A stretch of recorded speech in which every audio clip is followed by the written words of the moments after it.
I dig through my bag for the 1,000th time, fingers sifting through loose pens, crumpled receipts, my book, my wallet, my lip balm, where the frick are my keys? I freeze, my heart doing an awkward little skip before thudding hard against my ribs. No? I drop my bag onto the hallway floor, the contents spilling out in a chaotic mess. My hands fly over everything, shifting, searching, willing my keys to magically appear. Come on, they have to be here. They have to. But they aren't. I sit back on my heels, staring at the disaster I just created. The dim hallway light flickers above me, buzzing faintly, making everything feel ever more tragic. I groan, pushing my hair out of my face. Okay. Think. I could call the landlord. Yeah, that's a good plan. I pull out my phone and hit call. 1 ring. 2. Straight to voicemail. I groan louder this time, dropping my head back against the door. Pick up your phone, dude. I glance down the hallway. No sign of Alex. Not that I expect him to swoop in and save the day like some tattooed, brooding knight, but it would be really convenient right about now. Too bad I don't even have his number. I sigh, slumping against the door. My fingers drum against my knee as I consider my options. I could sleep outside the door like a stray cat. Not ideal, but calling the landlord again seems pointless, and wandering around at this hour isn't exactly appealing either. So, I wait. Minutes pass. Then longer. My eyelids grow heavy, my head tipping back against the door. The cold from the floor seeps through my skin, but at some point, my body stops caring. Just for a second, I tell myself. Just one. Before I know it, I'm asleep. I wake up warm. Which is weird, because last I checked, I was definitely not warm. I blink at the ceiling, my brain crawling out of sleep in slow motion. The room is quiet. The kind of quiet that only exists in the early morning before the world fully wakes up. I push myself up, rubbing my eyes, and then I notice it. Alex's side of the room. The bed is unmade. The sheets messy, like someone slept in them. But he's not there. I frown, glancing around. No sign of him anywhere. But on my desk, a piece of paper. I get up, grabbing it. A number. No name, no explanation. Just a lazy scrawl of digits. Huh? Interesting. But no time to dwell on that, because I have work. I pull open my tiny wardrobe, grabbing my uniform, the same beige button-up and the same tight brown skirt. After buttoning up and tucking in, I roll up the sleeves, just enough to feel a little less formal. Then, for once, I put in more effort. A little mascara, my usual lipstick, a delicate gold bracelet I haven't worn in a while, because I feel pretty today. And because sometimes you have to romanticize life a little. I look at myself in the mirror and smile. Satisfied, I grab my bag and head out. The air outside is crisp, cool against my skin. Morning light spills onto the street, painting everything in a soft glow.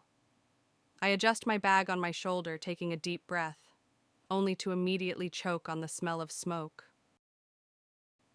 I cough, eyes watering slightly as I look up. Alex. He's leaning against the wall of the building, a cigarette held loosely between his fingers. His other hand is stuffed in his pocket, his expression unreadable as he exhales a slow stream of smoke. He sees me, looks at me, and then he full-on ignores me. This male. He looks like he stepped out of some fictitious book. Dark hair, ruffled just enough to look like he didn't try. Veins on his forearms shifting as he flicks ash from his cigarette. The black t-shirt clings to muscle, to definition, to the kind of strength that's impossible to ignore. Tattoos peek out, bold against his skin, like an invitation to stare. and I do. Would he let me lick them? What the fuck, Dana? Wait. Is he smoking outside because of my asthma? Because I was inside the room? That's so freaking sweet. No, shut up, Dana, that's the bare minimum. But also, oh my God? I clear my throat, forcing down the weird warmth blooming in my chest. Hi. Alex exhales, flicking his cigarette. His eyes rest on mine, almost lazily. What? Not even a question, just a flat, unimpressed what. I squint at him. Okay, rude, he shrugs. I'm just being efficient. I fold my arms. Efficient at what? Being a jerk? Being direct. He takes another slow drag, exhaling like this conversation is physically exhausting him. You walked up to me first. That's on you, I scoff. Wow, you must be a hit at parties. I am, actually. He tilts his head slightly, studying me. You, though? I'm guessing you talk so much they don't even need music. I gasp, clutching my chest. Oh my God, that was so mean. His mouth almost twitches. Almost. I'm heartbroken, I continue dramatically. Crushed. Absolutely devastated. Tragic. He flicks his cigarette onto the pavement and steps on it. Hope you recover. Alex exhales, adding, You're annoying. And yet, I say, pointing a finger at him, you're still standing here talking to me. Silence. Then finally he pushes off the wall, brushing past me. Go to work, Archer. I blink after him. Wait. Did he just? He knows my last name? I whip around. How do you know my name? But he's already gone. I stare after him, brain catching up way too late. Wait. I was actually supposed to ask why I woke up in my bed when I'm sure I fell asleep on the hallway. And why his number was sitting on my desk. If I sleep-talked or, God forbid, sleepwalked or something.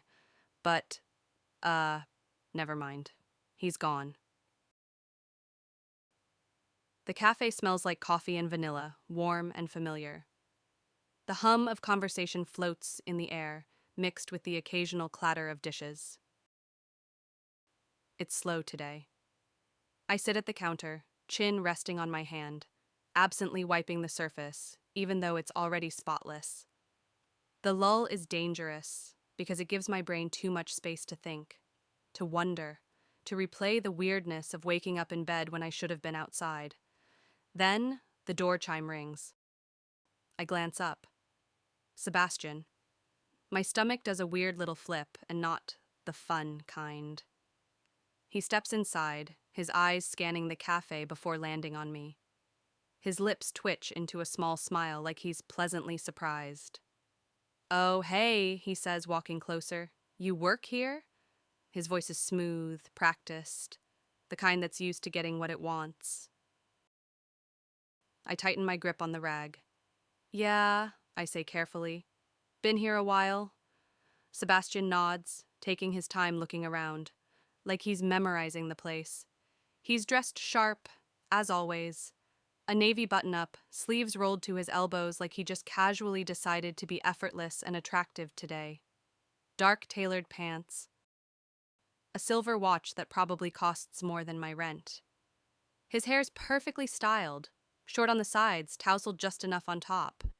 Basically, he looks like someone who belongs in a high-end bar sipping expensive whiskey, not standing in a tiny cafe that smells like burnt caramel. Huh, he muses. Didn't expect to see you here. I force a small hum, non-committal. Sure, dude. Totally normal coincidence, except he doesn't order anything, doesn't even glance at the menu.